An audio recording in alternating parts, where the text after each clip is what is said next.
If you're getting garbage results from AI, I have figured out a prompting workflow that 10x's my results every time. Hi, my name is Zachery. I'm a designer here at Atarim, and lately I've been obsessed with finding the ultimate vibe coding workflow, and after a lot of trial and error, I think I've done it. I'm gonna give you some tips on prompting that have really been helping me so you can steal them, tweak them, and ship really amazing websites rather than fighting with AI. Before we get started, there's a mindset shift you have to make. AI is not magic. Trificus totalis. I like to think of it as a very literal intern that will do anything you say regardless of whether or not it makes sense. And just like an intern, you've got to give it all the clarity in the world. I think one mistake people make is they assume AI knows everything. It doesn't. It only knows what you tell it. And good prompting is the difference between a site that takes minimal QA and one that takes days because you're fighting with AI. Here's some tips that have been helping me. The first thing I like to do is give the AI a role to play. And as soon as I started doing this, the quality of my output increased dramatically. Here's what I mean. You're an expert AI web designer. You've got the judgment, skill, and context awareness of a top senior designer at a leading tech company. You always think critically, and you proactively identify vagueness, and you're obsessed with code quality.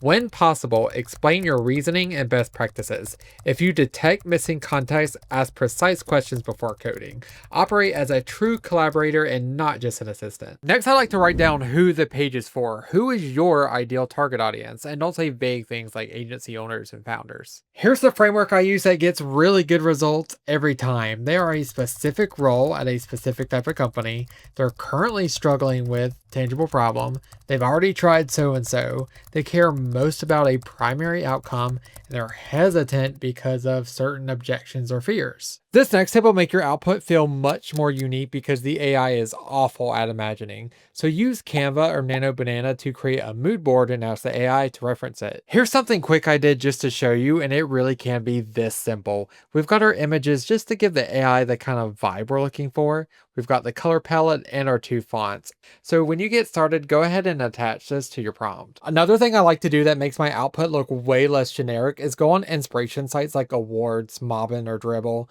Find sections that kind of fit what you want to do, screenshot them, feed it to the AI. That way it designs what people are actually doing right now. Next, clearly state what success looks like in your prompt. And you want to make sure someone can go on your page and understand who it's for, what the offer is, and what to do next in under 5 seconds. You want to make sure the right person feels called out and the wrong person just clicks off, so clearly define each of these. Next, I'd like to write down the goal of the page in my prompt. What is the number one thing you want someone to do when they land on it? And after reviewing over 100 vibe coded websites, this is one of the biggest mistakes I see. People either have multiple CTAs or competing elements that can increase friction and reduce conversions. So think about it. Is someone downloading an ebook? Are they starting a free trial? Are they booking a call? If you don't clearly define the goal in your prompt, the AI will make one up for you, or worse, add multiple CTAs. For example, you can say the goal of this page is for someone to book a 30-minute consultation with me so I can help them with web design. It can be that simple. Another thing I like to do when talking about the goal of the page is thinking about objections. What would make someone hesitate? What would make someone not click? For example, if you're building for a new business, trust might be an issue. So what I recommend doing is adding examples and processes.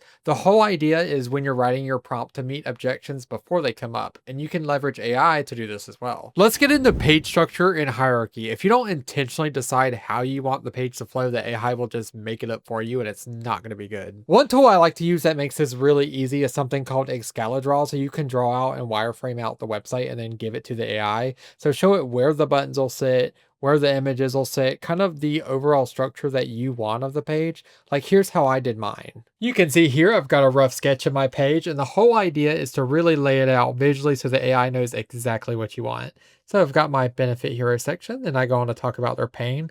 I've got placeholders for images. I'm telling it where I want the headers, where I want the CTA. It's all about really laying that groundwork. Don't let the AI decide this randomly. When you're designing the section orders yourself, you are controlling the psychological journey of the page. Finally, add guardrails. And a lot of people forget this step, but it shrinks the surface area for bad output. I feel like a lot of people write prompts like they're making a wish, like make a high converting landing page, which is cool, but the AI doesn't know what to avoid. For example, here's something I like to do. I like to avoid generic phrases like cutting edge or innovative, so I write that into the prompt. I say prioritize clarity over cleverness.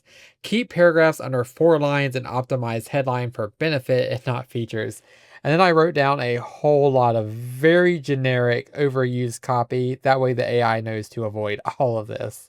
Here's what the prompt should look like when you're done, and don't even worry if you can't read this. I'm going to put a copy of it in the description that you can take, steal, tweak, whatever you need to do with it. It's going to be there for you. Seriously, every minute you spend on prompting is probably an hour saved during rework later, and I'm definitely going to make a part 2 to this on vibe debugging. We got you 80% of the way, now we're going to get you the other 20. Let me know in the comments if I missed anything, and if I did, I'll make a separate short. I would love to know what workflow hacks and prompt hacks you're currently using. If you enjoyed this video, you've got to check out this one Vito did on how to stay irreplaceable in the age of AI. I think this is something that's on all of our minds, and it is just filled with golden nuggets. I hope you found this video useful. I hope the one thing you take away is the more you put into AI, the more you get out, and be on the lookout for part 2 coming soon.